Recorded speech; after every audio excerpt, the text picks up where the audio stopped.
As tensions rise in West Asia, the U.S. Central Command said more than 10,000 sailors, Marines, and airmen, supported by over a dozen warships and dozens of aircraft, are carrying out a mission to blockade ships entering and leaving Iranian ports.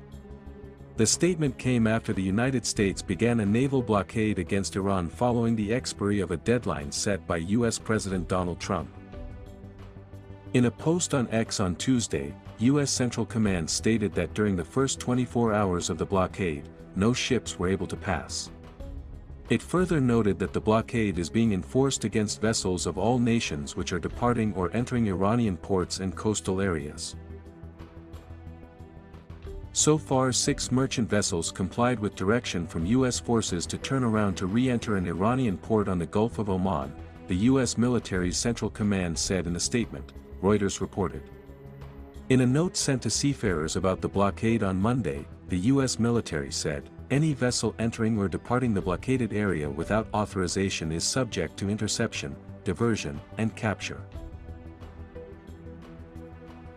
The Strait of Hormuz emerged as one of the key bones of contention after the failure of peace talks in Pakistan. However, global efforts are underway to revive the vital energy artery.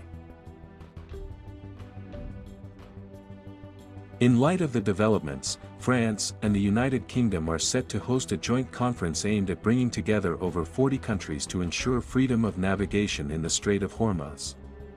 In a post on X, French President Emmanuel Macron confirmed that the video conference will take place in Paris on Friday, later this week, which would see peaceful players come together and contribute towards a multilateral and defensive mission, aimed at restoring the freedom of navigation in the world's critical energy choke point.